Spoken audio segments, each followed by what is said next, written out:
नमस्कार दोस्तों, स्वागत है आपके अपने YouTube चैनल सनबी क्लासेस में। हम लोग आरपीएफ एसआई कांस्टेबल भर्ती परीक्षा का प्रैक्टिस सेट देख रहे हैं, जिसके अंतर्गत मैथ एवं रीजनिंग के प्रश्न देख रहे हैं।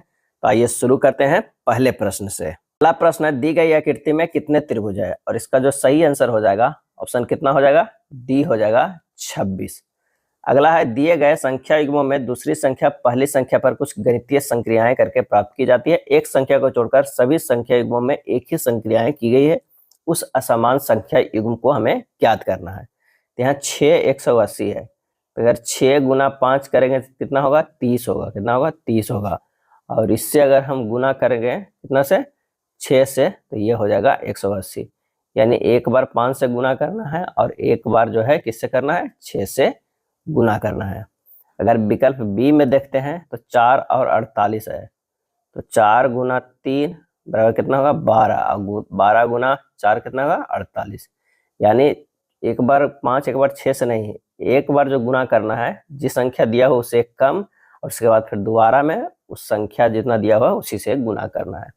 अगर इसी तरह 8 और 448 को देखते हैं तो क्या होता है? 8 और उससे कम से गुना करेंगे 7 से, और फिर किससे करेंगे? 8 से। तो ये हो जा रहा है 448। ये जो दिया हुआ है कितना है? तो यहाँ पर है 639 और ये है कितना? 9 है। तो इसको जब चेक करेंगे तो 9 गुना 8 एक से कम से गुना 9, तो ये हो जाएगा कितना? 648। ये है जो कितना? 639 दिया हुआ है। तो यहाँ पर जो है दिया हुआ है 639, जो कि बराबर नहीं है, तो हमारे पास डिफरेंस जो है समान जो है वो डी हो जाएगा। एक निश्चित कोड भाषा में कैस्टल को इस तरह लिखा जाता है, डिमांड को इस तरह लिखा जाता है, उसी भाषा में आइटर को किस प्रकार लिखा जाएगा? तो यहाँ पर देखिए कि CASTLE है और यहाँ पे BYPUNH है। चलिए, सी से बी गया है, क्या किया गया है? सी से बी -1, एक से ए से बाई किया गया है -2, एस से पी गया है -3, टी से यू +1, एल से एन +2, ई से एच +3। यानी शुरुआत में लगातार 3 एक एक घटके हैं, -1 -2 -3 है, उसके बाद फिर +1 +2 +3 का सीरीज है। अगर इसी में देखेंगे तो ई से -1 करेंगे तो क्या हो जाएगा? डी होगा, और जी से -2 करेंगे तो क्या हो जाएगा? आई से -2 तो जी हो जाएगा, और टी से -3 करेंगे तो क्या हो जाएगा? क्यू हो जाएगा। अब क्या है? ये बढ़ते हुए एस से +1, एच से +1 करिएगा तो आई होगा। उसके बाद ई से +2 करेंगे तो क्या होगा? जी होगा। और आर के +3 करेंगे तो क्या होगा? आर के +3 करेंगे तो यू होगा। हमारे पास जो आंसर आ जाएगा वो सी हो जाएगा।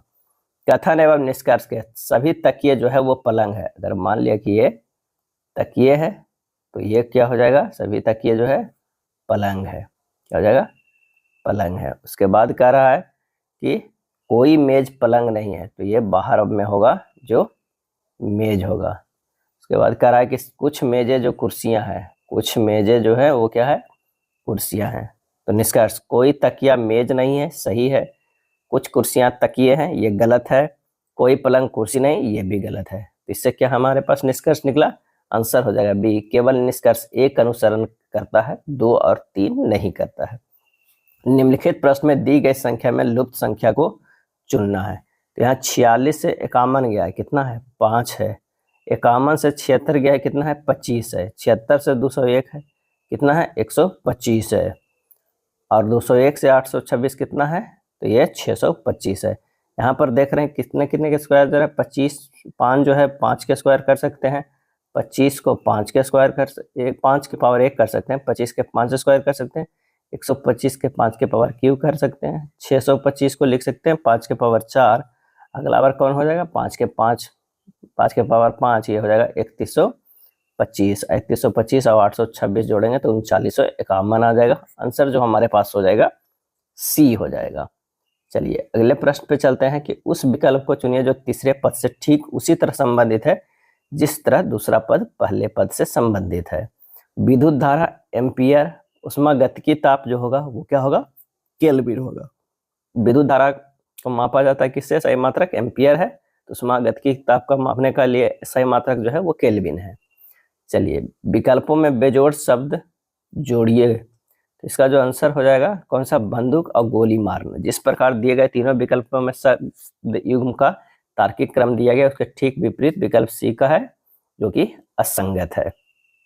नेक्स्ट है, इतना कि बाईं ओर के दिए गए शब्द दूसरे किसी तर्क नियम संबंध से संबंधित है। साहुल सूत्र राजमिस्त्री रखता है, इसका जो आंसर हो जाएगा वो क्या होगा, आर्य बढ़ई रखता है। अगला वाला प्रश्न जो है वो फिगर का है, इसका जो आंसर हो जाएगा वो कौन सा हो जाएगा, ए होगा। यहाँ पर कौन सा फिगर जो आएगा वो होगा ए। अगला प्रश्न है, एक ही पासे के दो अलग अलग स्थितियां दिखाई गई है जिसके 6 फलक 1 से 6 तक संख्यांकित है। यदि 3 तल में हो तो कौन सी संख्या जो है शीर्ष पे है। यहाँ पर देखिए 2 कॉमन है, कितना है, 2 कॉमन है, 1 4 1 4, 2 के अपोजिट तो 5 होगा, 2 के अपोजिट तो हमारे पास 5 आ गया। अब 1 4 1 4 में पता नहीं चल रहा है, तो चूंकि दी गई फलक जो है, पासा जो है एक मानक पासा है जिसके विपरीत फलकों की संख्या जो है 7 होना चाहिए।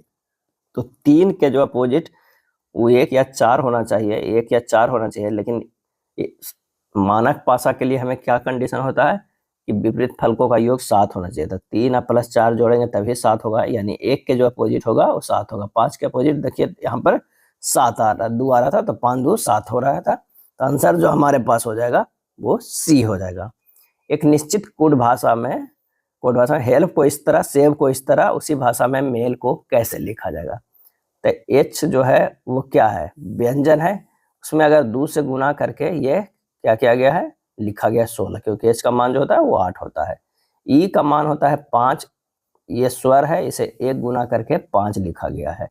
एल का मान जो होता है वो 12 होता है, ये व्यंजन है, इसे 2 गुना करके 24 लिखा गया है। देखिए यहाँ पर से 24 लिखा है।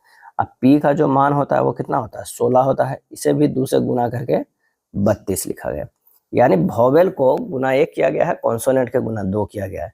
तो अगर हम मेल को देखेंगे तो एम का मान 13 होता है, वोवेल नहीं है, तो 13 गुना 2 कितना हो जाएगा, 26 हो जाएगा। ए का मान 1 होता है, गुना 1 से होगा, 1 ही होगा। और आई का मान जो होता है 9 होता है, ये भी वोवेल है तो 9 हो जाएगा।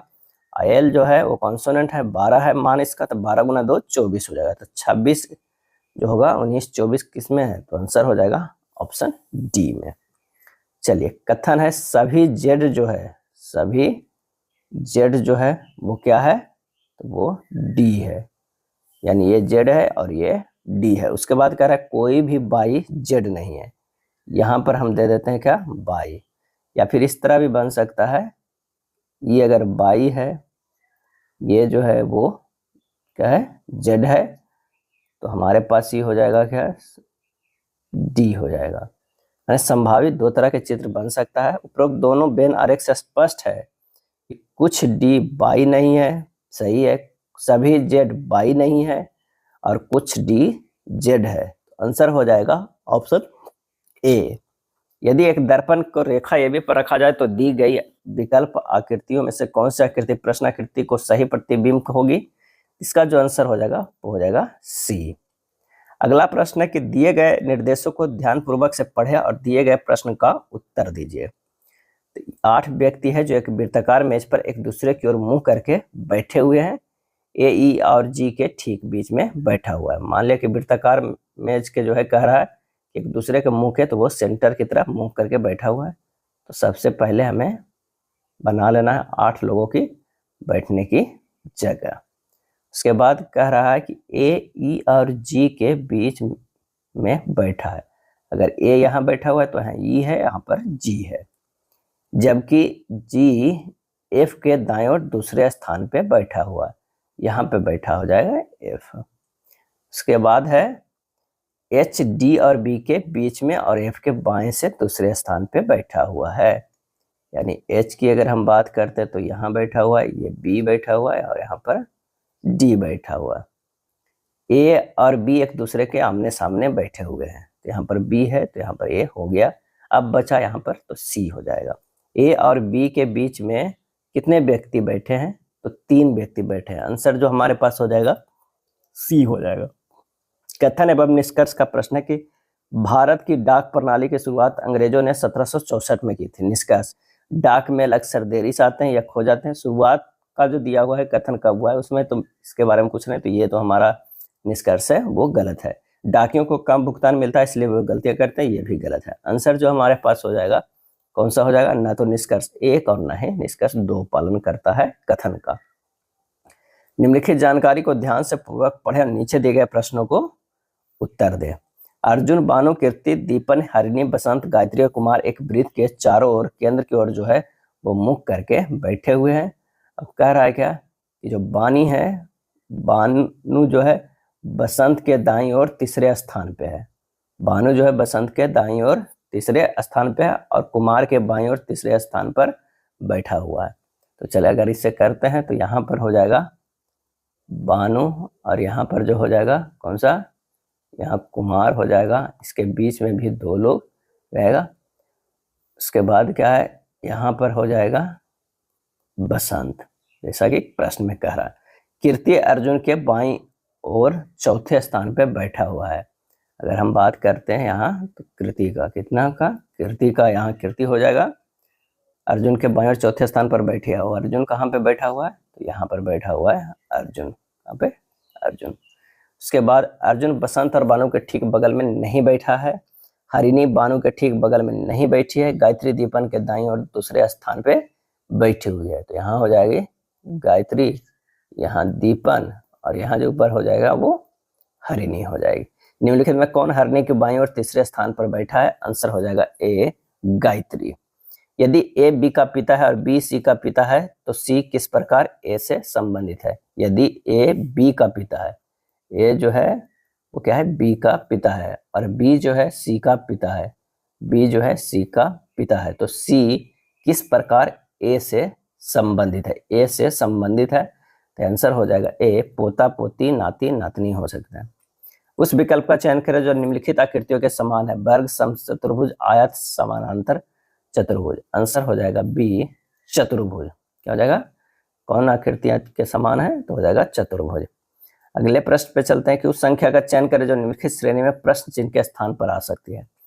यहाँ 3 से 6, 5, 12 इस तरह है, तो 6 दूनी 12 हो गया, 6 दूनी 12, 12 दूनी 24, 24 दूनी 48, ये तो हमारे पास आ गया। अब 3 और 5 का अगर हम देखते हैं तो 3 और 5 पे बच गया। अब यहाँ पर अगर 7 करते हैं तो 11, 13 इस तरह के जो है वो अभाज्य संख्या का बढ़ता हुआ क्रम है। तो आंसर जो हमारे पास आ रहा है 7 आ रहा है, कौन सा, डी। चिकित्सालय, रोगी, महाविद्यालय, क्या हो जाएगा, विद्यार्थी हो जाएगा। दिए गए चित्र में सीधी रेखाओं की संख्या कितनी है, तो आंसर जो हमारे पास हो जाएगा बी 16 जो है वो सीधी रेखाएं हैं। कितनी सीधी रेखाएं हैं, 16 है। अगला प्रश्न जो है वो गद्यांश है। गद्यांश थोड़ा सा लंबा है, यहाँ पर पढ़ना थोड़ा मुश्किल है, आप लोग इसे पढ़ सकते हैं। और इसके कथन क्या दिया हुआ है कि संयुक्त राष्ट्र का खाद्य एवं कृषि संगठन विश्व भर में भूख के सूचकांक को तेजी से शून्य करने के लिए प्रयासरत है। निम्न में सबसे उपयुक्त विकल्प का चयन कीजिए। और इसका जो आंसर हो जाएगा वो क्या हो जाएगा कि कथन पूर्णतः जो है वो सत्य है, ए हो जाएगा। निम्न विकल्पों में उस सही विकल्प का चयन कीजिए जो एक पूर्ण वर्ग बनाता है। इसका जो आंसर हो जाएगा वो कितना हो जाएगा, डी हो जाएगा। 4, 2 और 5, 4, 2 और 5 मिलके पूर्ण वर्ग बना रहा है। इस प्रश्न को दिए गए कथनों में विभिन्न तत्वों के बीच संबंध दर्शाया गया। इस कथन के बाद 2 निष्कर्ष दिए गए। बी बराबर L greater than O greater equal than C equal to K less than D. B less than D, B जो है लेस देन डी गलत है। के लेस देन बी बिल्कुल सही है।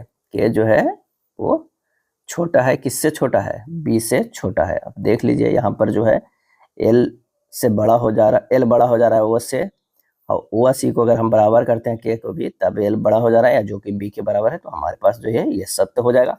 आंसर हमारे पास हो जाएगा कौन सा, तो हो जाएगा डी बी वाला। केवल निष्कर्ष सेकंड जो है वो अनुसरण करता है। निम्नलिखित 5 में से 4 एक निश्चित तरीके से एक समान है, इसलिए एक समूह बनाते हैं। वह कौन सा है जो समूह से संबंधित नहीं है, तो आंसर जो हो जाएगा वो होगा एंकल। रिंग, बैंगल, चैन, नेकलेस ये सभी महिलाओं के द्वारा पहने जाने वाले गहने का नाम है, जबकि एंकल जो है का अर्थ होता है टखना, जो अन्य सभी से क्या है, भिन्न है। चलिए, दी गई जानकारी को ध्यानपूर्वक पढ़िए और उससे संबंधित प्रश्नों को उत्तर दीजिए। 10 लोग 2 समानांतर जो है वो पंक्तियों में बैठे हुए हैं। समानांतर जो है पंक्तियों में बैठे हुए हैं। प्रत्येक पंक्ति में 5 लोग हैं, इस प्रकार बैठे उनके बीच का अंतराल बराबर। पहली पंक्तियां में जो बैठे हुए हैं वो बैठे हुए हैं MNOPQ दक्षिण की ओर मुंह करके बैठे हैं। दूसरी पंक्ति में ABCD उत्तर की ओर मुंह करके बैठे हुए हैं। बैठने उपरोक्त व्यवस्था के अनुसार पहली पंक्ति में बैठे प्रत्येक व्यक्ति का मुंह दूसरी पंक्ति में बैठे प्रत्येक व्यक्ति के समान है। तो मान लिया कि यहाँ पर है तो ये व्यक्ति 5 जो लोग हैं वो इस तरह मुंह करके बैठे हुए हैं और यहाँ पर जो 5 लोग हैं वो इस तरह मुंह करके बैठे हुए हैं, ऐसा प्रश्न में कह रहा है। चलिए, B उसके विपरीत बैठा है जो P के बाईं ओर दूसरे स्थान पे बैठा हुआ है। यानी अगर यहाँ पर B है तो ये हो जाएगा कहाँ, क्या, P। A B का पड़ोसी है और A उस व्यक्ति के सामने नहीं बैठा है जो P के आगे पंक्ति के सिरे पर बैठा है। O और C एक दूसरे के विपरीत बैठा है। N और M के बीच में Q बैठा है, वह है जिसका मुंह B के सामने है। E पंक्ति के किसी भी सिरे पर नहीं बैठा हुआ है। जब इसे अरेंज करेंगे तो यहाँ होगा P M Q N O होगा और ये अरेंज करेंगे तो होगा D A B, उसके बाद E और C होगा। A के दाईं ओर दूसरे स्थान पर कौन बैठा हुआ है, तो आंसर जो हमारे पास हो जाएगा B E बैठा हुआ है। अगर प्रश्न से अरेंज करेंगे तो हमें इस तरह का अरेंजमेंट मिलेगा। श्रृंखला में आने वाली अगली संख्या को ज्ञात करें। 41 से 52 गया है, कितना है, +11 किया है। 52 से 65 गया है, +13 किया है। 65 से 82 गया है, +17 किया है। 82 से 101 किया है, +19 किया है। अब 101 से कितना करेगा, तो +23 करेगा, क्योंकि यहाँ पर आभाज्य संख्याओं को बढ़ते क्रम के आधार पर उत्तर चुना गया है। तो 101 + 23 कितना होगा, ये हो जाएगा 124 A हो जाएगा। 5 व्यक्ति है इमारत में, सबसे एक इमारत के 5 अलग अलग मंजिलों पर है। इमारत में सबसे निचली मंजिल का क्रमांक 1 है, उसके ऊपर की मंजिल का क्रमांक 2 है। इस तरह सबसे ऊपर मंजिल 5 है। अब कह रहा है बिटिका यद्दू के ठीक नीचे वाले मंजिल पर रहती है। यद्दू के ठीक वाले नीचे मंजिल पे कौन रहती है, तो वो बिटिका रहती है। प्रवलिका तारा के ठीक ऊपर वाली मंजिल पे रहती है। अगर मान ले कि यहाँ पर प्रवलिका है तो ये हो जाएगा तारा के ठीक ऊपर मंजिल रहती है। रोशन प्रवलिका के ठीक ऊपर वाली मंजिल पर रहती है। कौन है, पर रोशन ठीक ऊपर वाली मंजिल पर रहती है। यद्दू तारा के ठीक नीचे वाले मंजिल पर रहती है। यद्दू तारा के ठीक नीचे वाले मंजिल पर रहती है। तीसरी मंजिल पर कौन रहती है, तो ये हो जाएगा कौन सा, तारक। तो आंसर हो जाएगा ऑप्शन डी। उस संख्या का चयन कीजिए जो निम्नलिखित श्रेणी में प्रश्न चिन्ह के स्थान पर आएगी। 30 से यहाँ 54 गया है, +24 किया गया है। 54 से 86 किया गया, +32 किया गया है। 86 से 126 है, +40 है। 126 से 174 है, कितना है, +48 है। तो 174 से क्या होगा, +56 जोड़ेंगे तो हो जाएगा 230। आंसर हो जाएगा वो ए हो जाएगा। अब क्यों है, तो ये देखिए 24 है और उसके बाद है कितना है, 32 है और 40 है, सब 8 जुट रहा है। तो यही जो है 56 में से अगर हम 48 है, 48 में से 8 जोड़ते हैं तभी 56 आता है। तो आंसर हमारे पास आ जा रहा है 174 + 56 230। कथन एवं निष्कर्ष का प्रश्न है। कथन है पर्याप्त नींद आंखों के नीचे सूजन का प्रमुख कारण है। निष्कर्ष, रात की अच्छी नींद से याददाश्त और एकाग्रता जो है में वृद्धि होती है। जो लोग पर्याप्त नींद लेते हैं उन्हें कभी भी आंखों के नीचे सूजन नहीं होता है। आंसर हो जाएगा बी, न तो निष्कर्ष 1 और न ही 2 पालन करता है, क्योंकि आंखों के सूजन के लिए ये जरूरी नहीं है कि अपर्याप्त नींद है। एक तो ये कारण है, दूसरी और भी कई कारण है। एक निश्चित कूट भाषा में इसे इस तरह लिखा जाता है, इसे इस तरह लिखा जाए, उसको उस भाषा में इसे कैसे लिखा जाएगा। तो आइए इसे देखते हैं कि किस तरह लिखा जाता है। यहाँ पर हम देखते हैं कि डी से ई गया +1 है, एफ से एच गया है +2 है, जी से जे गया है +3 है, एल से पी गया +4 है, एम से आर गया है +5 है। क्या है, एम से जो गया है +5 आर गया है। तो चलिए +1 से शुरू होता है +5 तक है, तो इसे भी देख लेते हैं। +1 करेंगे तो यू होगा, +2 करेंगे तो क्या होगा, जी होगा। सी के +3 करेंगे तो एफ होगा। के +4 करेंगे तो ओ होगा। ओ के +5 करेंगे तो टी होगा। आंसर हमारे पास हो जाएगा डी। चलिए, जो समान तर्क का पालन करता है, यहाँ पर देखिए किस तरह अरेंजमेंट किया गया है। बाई -5 टी होगा, v -5 q होगा, o -5 l होगा। यानी सब में -5 का सीरीज चला है। चलिए उसी तरह अगर हम देखते हैं इसमें से कौन जो है वो समांतर का पालन करता है, तो S से N गया है -5, I से D गया है -5 और बाई से T गया है ये भी -5। आंसर हमारे पास हो जाएगा ए। एक कक्षा में पल्लवी का रैंक ऊपर से 25वां और नीचे से 18वां है, कक्षा में विद्यार्थियों की संख्या कितना हो जाएगा? तो 25 + 18 जोड़ दीजिए। आप पल्लवी वाला 2 बार जोड़ा है गया तो 1 घटा दीजिए, आंसर हो जाएगा 42। यही सही हो जाएगा। अजय अपने कार्यालय से ड्राइव करना शुरू किया और पूरब की ओर 3 किलोमीटर ड्राइव करता है, फिर वह दाईं ओर मुड़ जाता है। अपने कार्यालय से पूरब की ओर जो है वो 3 किलोमीटर ड्राइव करना चाहते हैं, फिर वह दाईं ओर मुड़ता है और 4 किलोमीटर ड्राइव करता है। उसके बाद करता है फिर बाईं ओर मुड़ता है और 5 किलोमीटर ड्राइव करता है। कितना? 5 किलोमीटर ड्राइव करता है। उसके बाद वह बाईं ओर मुड़ता है और 3 किलोमीटर ड्राइव करता है। कितना? 3 किलोमीटर ड्राइव करता है और एक दुकान पर रुकता है। उस दुकान से अपने कार्यालय तक पहुंचने के लिए से आप किस दिशा में ड्राइव करना चाहिए? सभी मोड़ केवल 90 डिग्री में। तो यहाँ से वो किस दिशा में है? तो पश्चिम और उत्तर की ओर करना चाहिए। आंसर जो हो जाएगा ए हो जाएगा। उस संख्या का चयन कीजिए जो निम्नलिखित श्रेणी में प्रश्न चिन्ह के स्थान पर आ सकती है। तो 44 से 42 -2, 42 से 38 -4, 38 से 36 -2, 36 से 32 -4, 32 से 30 -2, 30 से 26 -4, 26 से 24 -2 और 24 से -4 कितना हो जाएगा? 20। आंसर हमारे पास हो जाएगा कितना? डी हो जाएगा। -2 -4 -2 -4 के रिपीट करते हुए घटते हुए क्रम में है। ए बी इतना अनुपात में, बी अनुपात सी इतना है, सी अनुपात 1 है, बी अनुपात सी इतना है, तो सी और ए का क्रमशः अनुपात क्या हो जाएगा? तो यहाँ पर चलिए निकाल लेते हैं कि अगर मान लिया कि ए अनुपात बी है वो 7:9 है, इसे हम लिख सकते हैं कितना? 35:45। क्यों लिखे हैं? क्योंकि बी अनुपात सी बराबर 5:6 है। इसे भी करते हैं 45:54, क्योंकि ये जो है बी को हम कॉमन किए हैं। बी यहाँ पर, ये बी यहाँ पर है और ये बी यहाँ पर है, ये सब कॉमन किए हैं तो 45 में तो हो गया ए अनुपात बी अनुपात सी बराबर 35:45:54। और कह क्या रहा है कि सी और ए क्रमशः कितना है? तो आंसर हो जाएगा 54:35 हो रहा है। ए अनुपात बी नहीं, ए अनुपात सी नहीं पूछ रहा है, सी अनुपात ए पूछ रहा है। तो आंसर हमारे पास कौन होगा? 54:35 ए हो जाएगा सही आंसर। चलिए नेक्स्ट प्रश्न पे चलते हैं। पी और क्यू का लघुत्तम समवर्त आर है, पी स्क्वायर क्यू और पी क्यू स्क्वायर का लघुत्तम समवर्त क्या हो जाएगा? तो इतना का जो हो जाएगा वो हो जाएगा पी स्क्वायर क्यू स्क्वायर हो जाएगा। तो पी स्क्वायर क्यू स्क्वायर होगा, इतना का लघुत्तम समवर्त होगा पी स्क्वायर क्यू स्क्वायर, और उसके फिर मान रख दीजिए। तो पी और क्यू का एलसीएम जो है तो होता था कितना? तो वो होता था आर। तो ये हो जाएगा पी क्यू आर। आंसर हमारे पास जो आ जाएगा वो हो जाएगा सी आ जाएगा। एक बर्तन में द्रव जो है ए और द्रव बी का अनुपात 4:9 है। यदि बर्तन में 8 लीटर द्रव ए मिलाया जाता तो नया अनुपात 8:9 हो जाता। मूल मिश्रण में द्रव ए की मात्रा ज्ञात कीजिए। तो यहाँ पर है जो द्रव ए है और ये द्रव बी है, इसका अनुपात है 4:9।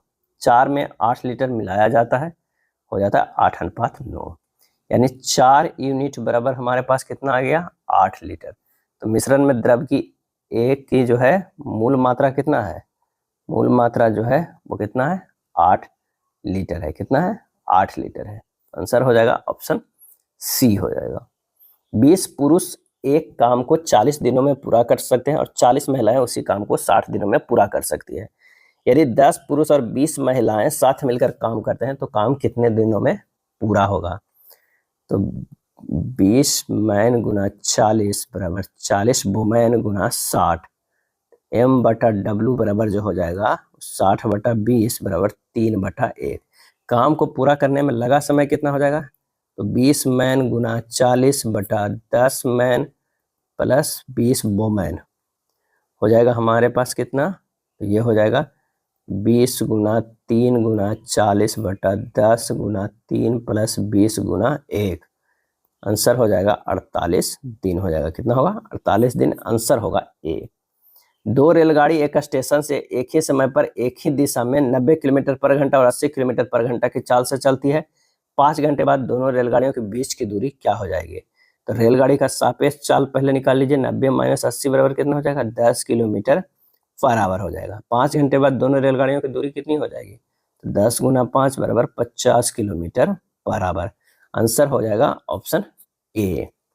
2000 पर 2.5 वर्ष के लिए 10% वार्षिक दर से चक्रवृद्धि ब्याज वार्षिक रूप से संयोजित को हमें ज्ञात करना है।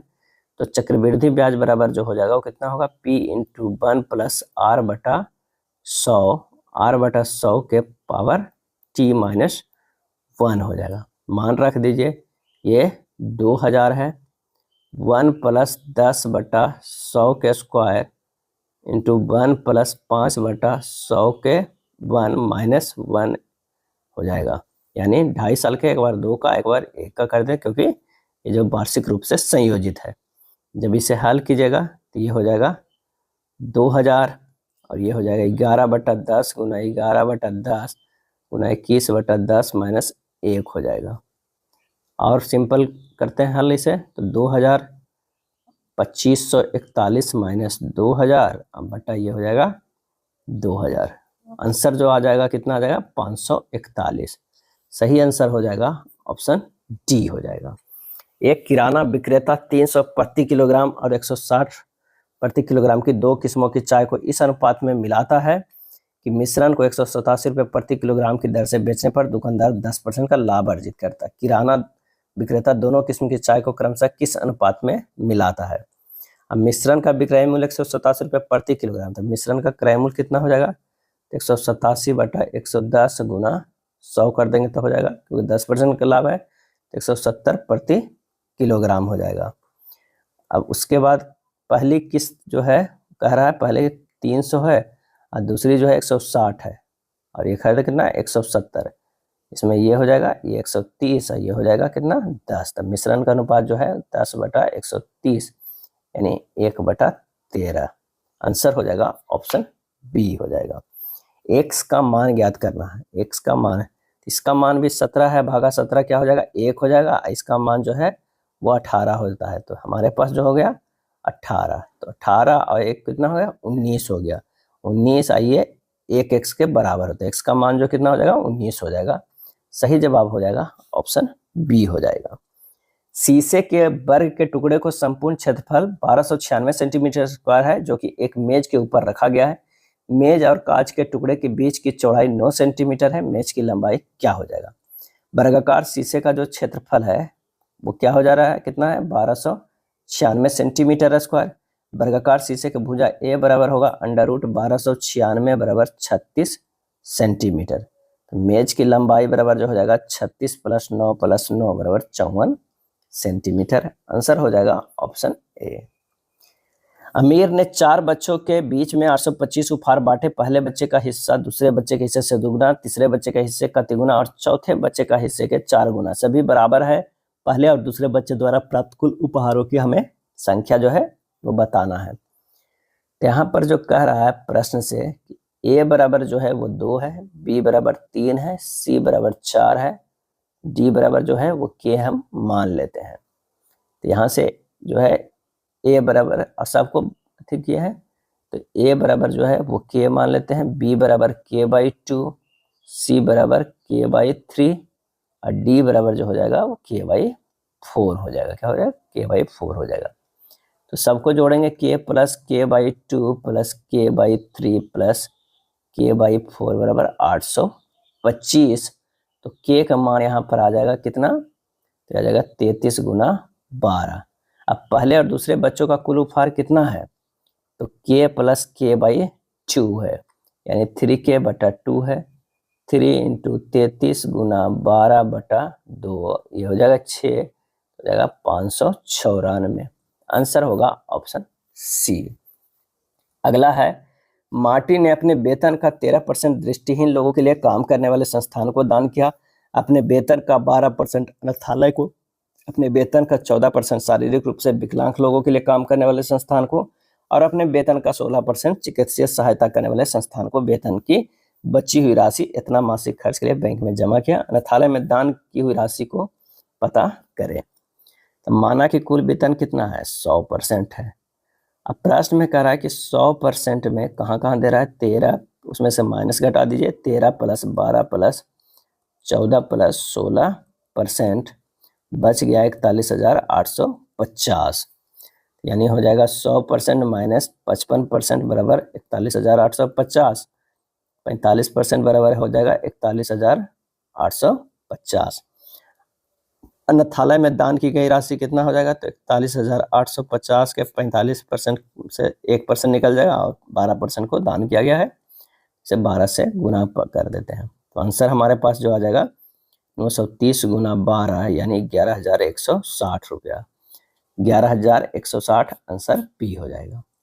4, 2, 3 जो है वो किस में है, तो ये हो जाएगा में 4, 2, 3 जो है फैक्टोरियल में है, तो अनुगामी शून्य जो है ट्रेलिंग जीरो बताए।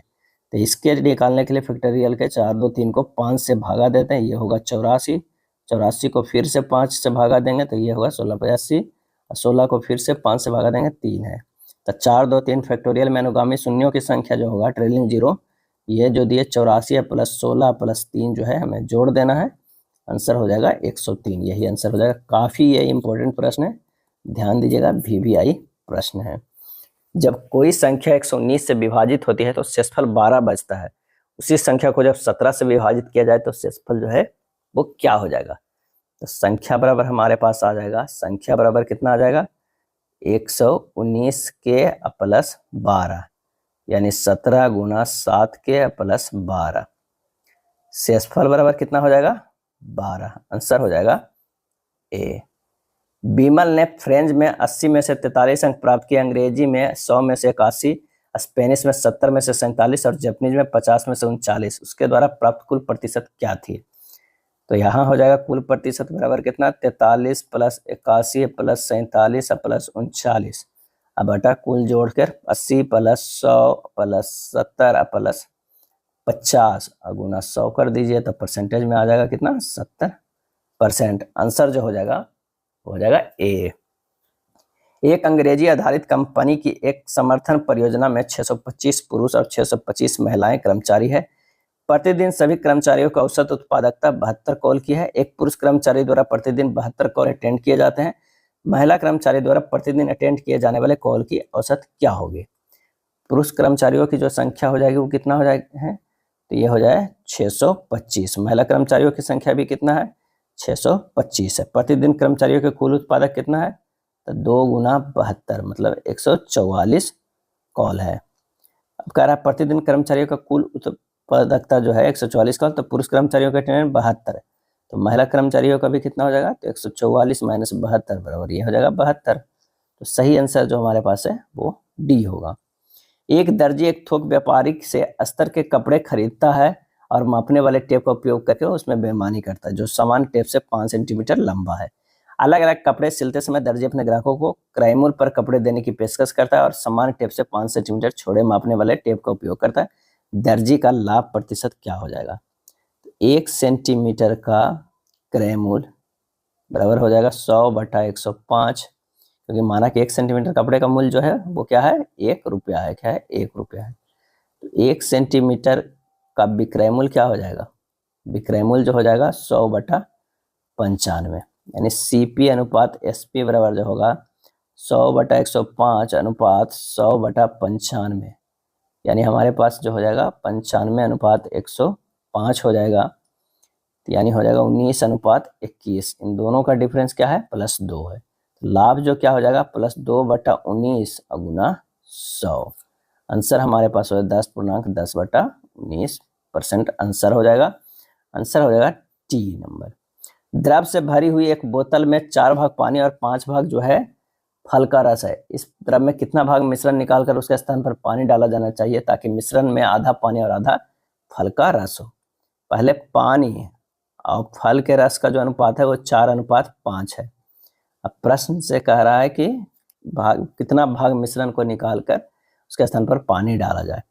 तो अगर 4 में से x गुना 4/9 प्लस x बराबर करेंगे अब 5 माइनस x गुना 5/9, तो ये हो जाएगा कितना, तो ये हो जाएगा 1/2/2। अब इसे सोल्व करेंगे तो हमारे पास जो आएगा 10x/9 बराबर 1 आएगा, x बराबर 9/10 आएगा। x बराबर 9/10 आया तो ये हो जाएगा कितना, 9/10 अब बटा ये हो जाएगा 4+5, निकाला गया भाग जो हो जाएगा वो 9/10 गुना 1/9 यानी 1/10। यही हमारा आंसर हो जाएगा। ऑप्शन क्या हो जाएगा? बी हो जाएगा। 5, 55 और 81 का चतुर्थ समानुपाती ज्ञात करना है। तो 5, 55, 81 का चतुर्थ समानुपाती जो हो जाएगा वो कितना हो जाएगा? वो 81 गुना 55/15 यानी 297 हो जाएगा। आंसर हो जाएगा कौन सा? बी। चतुर्थ समानुपाती बराबर होता है बी गुना सी बटा ए, तब जब ए बी सी का चतुर्थ समानुपाती खोज रहा है तो। 3 कप और 5 प्लेटों का जो मूल्य है वो 1080 है और 2 कप और 4 प्लेटों का मूल्य 840 है। 1 कप के मूल्य और 1 प्लेट के मूल्य के अनुपात हमें ज्ञात कीजिए। तब माना कि प्रत्येक कप तथा प्लेटों का मूल्य जो है वो कितना है? x है और y है। क्या है? x और y है। कह रहा 3x + 5y बराबर 1080 और 2x + 4y बराबर है 840। अब कर लीजिए कि 4 गुना समीकरण, इसको 1 मानिए और इसको 2 मानिए। 1 को 4 से गुना कीजिए, 1 से 5 से गुना कीजिएगा तो हमारे पास जो आएगा वो 12x + 20y, घटा देना है करके तो 10x - 20y बराबर कितना होगा? 4320 - 4200 यानी हो जाएगा 2x बराबर 120, x बराबर 60। और यही समीकरण जो है वो 1 में रख दीजिए तो 3 गुना 60 + 5y बराबर 1080, y बराबर 180। अभिष्ट अनुपात जो होगा 60 अनुपात जो होगा 180 यानी 1:3 होगा। ऑप्शन सी होगा। 1 किलोमीटर की एक दौड़ में P 120 सेकंड में और Q 125 सेकंड में दौड़ पूरी करता है। P ने Q से कितनी दूरी से हराया है? तो 1 किलोमीटर की दौड़ में तो P 120 सेकंड में, Q 125 में, तो Q के द्वारा 125 सेकंड में तय की गई दूरी जो है वो 1000 मीटर। और Q के द्वारा जो है ये Q के द्वारा ही तय किया गया है। तो Q के द्वारा 1 सेकंड में तय की गई दूरी है जो 8 मिनट, और Q के द्वारा 5 सेकंड में तय की गई दूरी, क्योंकि 5 सेकंड से हरा रहा है तो ये हो जाएगा 40 मीटर। यानी हराया कितने से? तो 40 मीटर से। आंसर हो जाएगा सी। एक चुनाव में कुल 7,50,000 मतदाताओं ने भाग लिया। एक उम्मीदवार को 3,82,500 मत प्राप्त हुए जो कुल वैध मतों का 60% है। चुनाव में अवैध मतों का प्रतिशत कितना था? अब माना कि कुल वैध मतों की संख्या x है तो x गुना 60/100 बराबर 3,82,500 है। यहाँ से हमें क्या है कि x का मान निकल जाएगा। x बराबर कितना है? ये हो जाएगा 6,37,500। अवैध मतों की संख्या कितनी हो जाएगी? तो 7,50,000 जो है उसमें से 6,37,500 घटा देंगे तो 1,12,500 जो है वो अवैध मतों की संख्या है। तो प्रतिशत जो हो जाएगा कितना हो जाएगा? 1,12,500 बटा 7,50,000 गुना 100%। आंसर हो जाएगा 15% जो है वो अवैध मतों की प्रतिशत है। आंसर होगा बी। 5 अंकों के बाद सबसे बड़ी संख्या कौन सी है जो 88 से पूर्णतः विभाजित है? 1, 2, 3, 4, 5। 5 अंकों की सबसे बड़ी संख्या उसे 88 से भागा दीजिएगा। जब ये भागा देते आइएगा तो हमारे पास जो है 31 लास्ट में बच जाएगा। तो 31 जो है वो शेष बच जाता है। तो कहता है पूर्णतः विभाजन होने के लिए क्या होगा? तो 999 जो है उसमें से 31 घटा देंगे तो वही हमारा जो आएगा वैल्यू वो हमारा 88 से पूर्णतः विभाजित हो जाएगा। आंसर हो जाएगा ऑप्शन कौन सा? डी हो जाएगा। चलिए, एक फुटकर विक्रेता 44 कलमों को अंकित मूल्य पर 50 कलम खरीदता है। यदि वह इन कलमों को अंकित मूल्य पर 1% की छूट पर बेचता है तो लाभ प्रतिशत क्या हो जाएगा? यानी कह क्या रहा है कि 44 MP बराबर जो हो जाएगा 50 CP। तो MP बटा CP बराबर जो हो जाएगा 50/44 यानी 25/22। अब छूट जो है वो कितना है? छूट जो है वो 1% है। तो विक्रय मूल्य बराबर हो जाएगा 25 गुना 99/100 बराबर 99/4। तो लाभ परसेंट बराबर जो हो जाएगा 99/4 माइनस 22/22 गुना 100 यानी हमारे पास जो हो जाएगा वो 12.5% हो जाएगा। कितना हो जाएगा? 12.5 डी हो जाएगा। यदि एक शहर के नक्शे में 1 किलोमीटर की माप को एक पैमाने पर 0.2 सेंटीमीटर दर्शाया गया है और यदि उस देश का क्षेत्रफल 22,500 किलोमीटर है तो उस क्षेत्रफल का जो है निम्न विकल्पों में कैसे दर्शाया जाएगा? तो ये हो जाएगा 22,500 गुना 0.2 के स्क्वायर 22,500 गुना 0.04 यानी 900 किलोमीटर जो है वो स्क्वायर। आंसर हमारे पास होगा ए। अगला है, एक दुकानदार समांतर 9 सेंटीमीटर की त्रिज्या का एक बड़ा जो है बेसन का लड्डू आकार के गोलाकार बनाता है। बेसन के इस बड़े लड्डू से 3 सेंटीमीटर त्रिज्या वाले कितने बेसन के लड्डू बनाए जा सकते हैं? तो लड्डू की अभिष्ट संख्या जो हो जाएगा 4/3 पाई आर क्यू, बड़ा वाला बटा 4/3 पाई आर क्यू छोटा वाला, यानी 9 गुना 9/3 गुना 3/3, बाकी तो सब कट जाएगा, ये आ जाएगा 27। आंसर हो जाएगा बी। इतना का मान ज्ञात करना है, तो जब इतना को लिखेंगे तो ये लिख सकते हैं 25/64 के पावर 3/2 गुना 16/625 भागा 5 अंडर कितना हो जाएगा 1/32 के पावर 3। जब इसे और सोल्व करेंगे तो ये आंसर जो हो जाएगा कितना 5/8, 5 बटा जो है वो 8 के पावर जो हो जाएगा 2 गुना 3/2 गुना 16/625 भागा 1/8 से, और लिखे 125/512 गुना 16/625 गुना 8 बराबर आ जाएगा 1/20। आंसर जो हो जाएगा वो कौन सा, सी हो जाएगा। 5 वर्ष पहले ए, बी और सी की औसत आयु 35 वर्ष थी। अब से 5 वर्ष बाद ए और सी की औसत आयु 48 वर्ष होगी। अब से 3 वर्ष बाद बी की आयु होगी। ए और बी सी की वर्तमान आयु जो हो जाएगा वो कितना हो जाएगा 35 गुना 3 प्लस 15 बराबर 120 वर्ष हो जाएंगे। ए और सी की वर्तमान आयु कितना हो जाएगा ए और सी का, तो ये हो जाएगा हमारे पास 48 गुना 2 माइनस 10 घटा दीजिएगा, हो जाएगा 86 वर्ष हो जाएगा। तो बी की आयु 3 वर्ष बाद कितना होगा 120 माइनस 86 या प्लस 3 वर्ष बाद 37 वर्ष हो जाएगा। आंसर जो हमारे पास होगा वो डी होगा।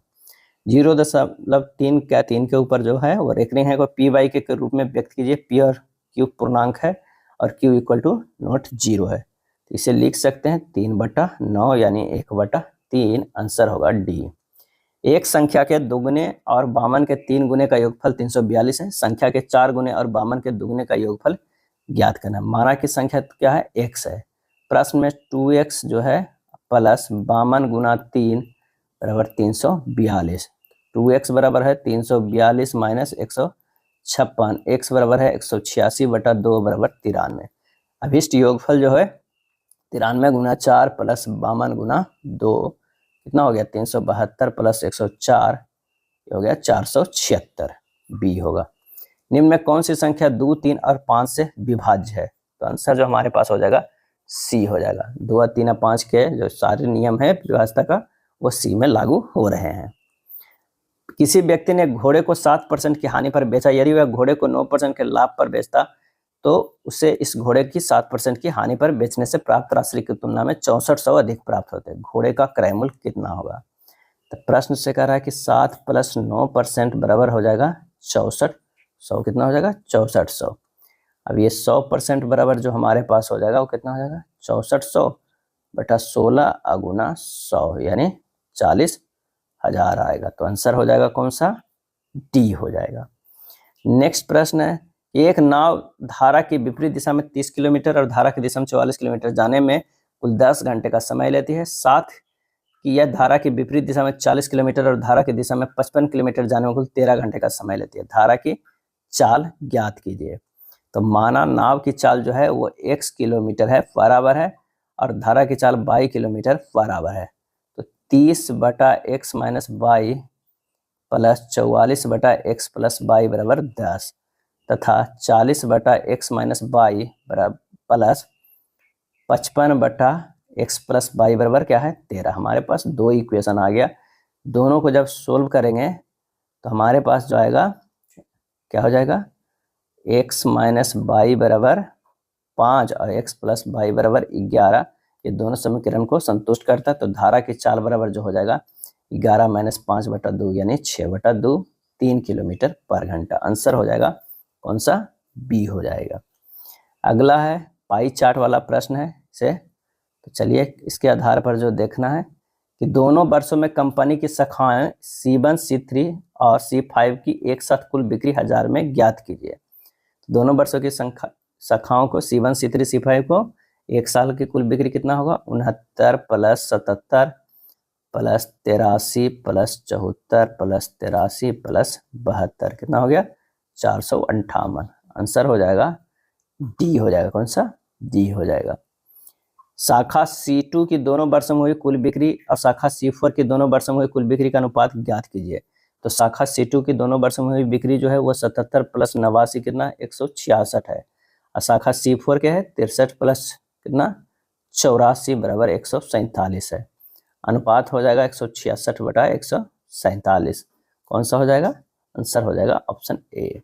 वर्ष 2010 में सभी कंपनियों के बिक्री का औसत ज्ञात कीजिए। तो सभी के औसत ज्ञात करने के लिए क्या करना होगा, 69 प्लस 77 प्लस 83 प्लस 63 प्लस 83 बटा 5 यानी 375 बटा 5, ये हो जाएगा 75। यही हमारा आंसर हो जाएगा, ऑप्शन बी हो जाएगा।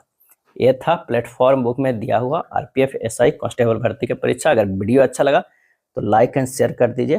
धन्यवाद।